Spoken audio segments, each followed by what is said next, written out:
بسم اللہ الرحمن الرحیم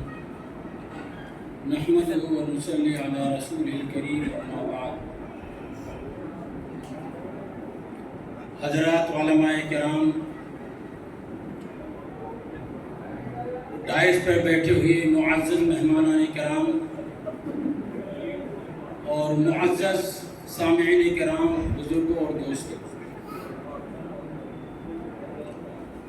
جیسا کہ آپ حضرات کو معلوم ہے کہ آج کا یہ پروگرام یوم آزادی 15 اگست کے سلسلے میں منعقد ہوا ہے اور اس کے ہی پروگرام چل رہا ہے۔ سب سے پہلے اور یہ پروگرام جمعیت علماء شہر مراد آباد کے زیر اہتمام ہو رہا ہے۔ سب سے پہلے ہم جمعیت علماء شہر مراد آباد کے تمام ورکرز، ممبران، عہدیداران کو مبارکباد دیتے ہیں کہ انہوں نے اس بزم کو، اس اجلاس کو سجایا، مقابل مبارکباد۔ دوسرے نمبر پر جہاں پر یہ اجلاس منعقد ہو رہا ہے، یعنی مقبرہ اندرون پھاٹک 5 اسٹار شادی ہال میں، یہاں کے کارکنان، یہاں کے اہل محلہ، جن لوگوں نے اس اجلاس کی کامیاب کرانے میں بڑھ چڑھ کر حصہ لیا ہے، اپنے محبت کا اور خلوص کا ساتھ دیا ہے، ہم ان کے بہت بہت شکر گزار ہیں۔ اللہ تعالیٰ ان کو بتا۔ تیسرے نمبر پر جو مہمانان کرام جمعیت علماء شہر مراد آباد مجھ جیسے ناچیز کی دعوت پر تشریف لائے، جیسے ہمارے ایم پی صاحب اور اسی طرح ہمارے دیگر ہندو بھائی، دیگر مذاہب کے لوگ اور دیگر معززین شہر تشریف لائے، ہم ان کے بھی بہت بہت مبارکباد۔ ہمارے اس اجلاس میں ایڈمنسٹریشن حضرات کو بھی دعوت دی تھی، جیسے ڈی ایم صاحب، اے ڈی ایم سٹی صاحب، سٹی مجسٹریٹ صاحب، ایس پی سٹی صاحب، 4 لوگوں کو ہم نے دعوت دی تھی۔ ان سبھی حضرات نے یہاں پر آنے کی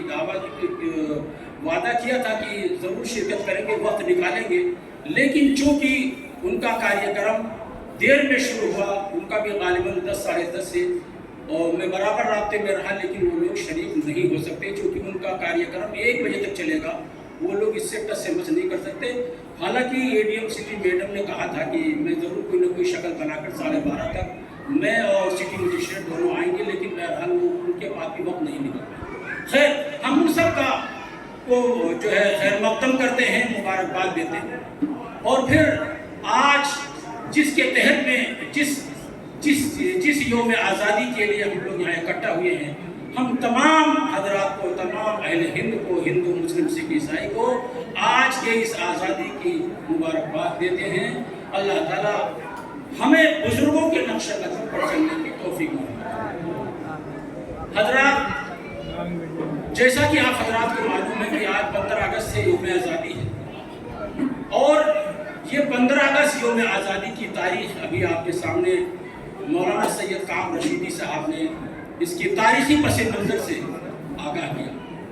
اور اسی طریقے سے ہمارے شہر کی آبرو اور ایم پی جناب ڈاکٹر ایس ٹی حسن صاحب نے بھی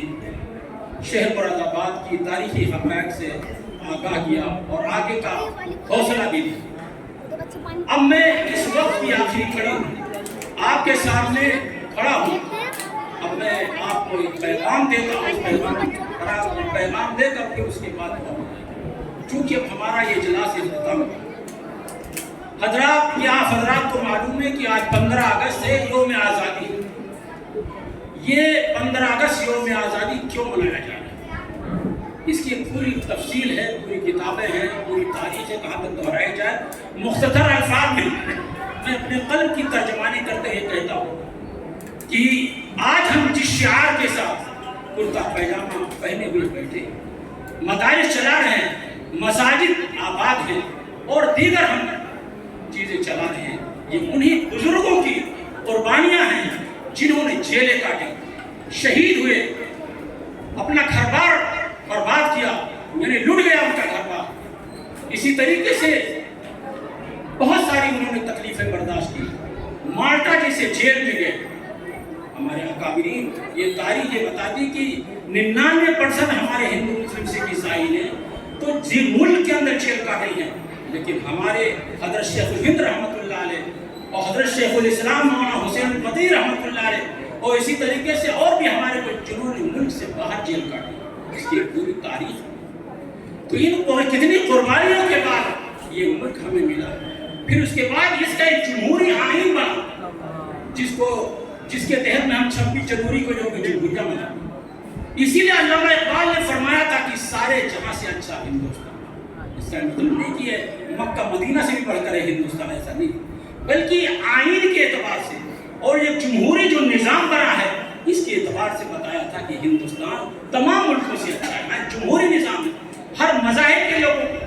ہر مذہب کے لوگوں کو یہاں پر حق ہے کہ اپنے ہندو کو ہندو کے اعتبار سے، عیسائی کو عیسائیت کے اعتبار سے، بدھ کو بدھسٹ کو بدھسٹ کے اعتبار سے، مسلمان کو مسلمان ہونے کے اعتبار سے یہ حق ہے کہ پورے مذہب اپنی پوری چیز کو اپنے اعتبار سے وہ کر سکتا ہے۔ اس کی پوری آئین ہے جو آئین ہند کی شکل میں چھپی۔ اگر کوئی آدمی اس کے خلاف کرتا ہے تو فوراً اس کے لیے کورٹ ہے، لوور کورٹ ہے، سپریم کورٹ ہے، اس کے بعد کیا نام ہے ہائی کورٹ ہے، اس کے لیے عدالت دنیا کی، وہاں پر جا کر اپنی بات کو رکھے ہو انصاف۔ تو میرے کہنے کا مقصد یہ کہ ان بزرگوں نے کس انداز سے قربانیاں دی، ان قربانیوں کے بعد آج ہم لوگ ان کے بیٹے پڑپوتے نقل پوتے آج ہم لوگ کھڑے ہیں اور ہمیں بنا بنایا تاج ملا ہوا جو ہم اس کو کرتے ہیں۔ آج ہم انہیں کی یاد میں خوشی مناتے ہیں اور ان کی یاد میں تقریریں کرتے ہیں، ان کو یاد کرتے ہیں، ان کو ہم خراج عقیدت پیش کرتے ہیں، ان کے روحوں کو سلام کرتے ہیں۔ لہذا میرا پیغام یہ ہے کہ وہ جس چیز کے لیے ہمیں یہاں چھوڑ کر گئے اور قربانی دے کے گئے، ہمیں چاہیے کہ اس اللہ کی رسی کو مضبوطی سے پکڑیں۔ جس اللہ نے ہمیں پیدا کیا، جس اللہ نے ہمیں یہاں پیدا کرنے کا مقصد یہی ہے کہ اللہ کو راضی کریں۔ لہذا ہمیں چاہیے کہ ہم ہاتھ میں جب ہم اللہ کی رسی کو مضبوطی سے پکڑے رہیں گے، ہم اللہ کی سلو لگائے ہوں گے، تو دنیا میں کتنی بھی آفتیں پریشانیاں آئیں گی، اللہ تعالیٰ ہی کے قبضے قدرت میں سارے سب کے قلوب ہیں، چاہے وہ کہیں کا کمشنر ہو، چاہے وہ کہیں کا مکھمنتری ہو، چاہے وہ کہیں کا پرائم منسٹر ہو، چاہے وہ صدر جمہوریہ ہو، اللہ تعالیٰ ہی کے حکم سے سارے لوگ بنتے ہیں اور اللہ ہی کے قبضے قدرت میں سب کے قلوب ہیں۔ اگر آپ اللہ کو راضی رکھیں گے، وقت پر نماز پڑھیں گے، شریعت کے مطابق اپنی تجارت کریں گے، شریعت کے مطابق اٹھنا پھرنا کریں گے، ہر چیز اسلام کے مطابق مذہب کے مطابق چلیں گے، تو اللہ قدم قدم پر آپ کی مدد کرے گا۔ آپ جس چیز کے لیے دعا مانگیں گے اللہ اس کو پورا کرے، آپ کر کے تو دیکھیے۔ لہذا ہمارا یہ پیغام ہے کہ ہمارے اکابر نے، بزرگوں نے جس چیز کی خاطر قربانیاں دی ہیں ان کے نقش قدم پر چلے اور اللہ کو راضی کرے، یہی میرا پیغام ہے، یہی دعوت ہے۔ اللہ تعالیٰ ہم سب کو اپنے بزرگوں کے نقش قدم پر چلنے کی توفیق عطا فرمائے۔ وآخر دعوانا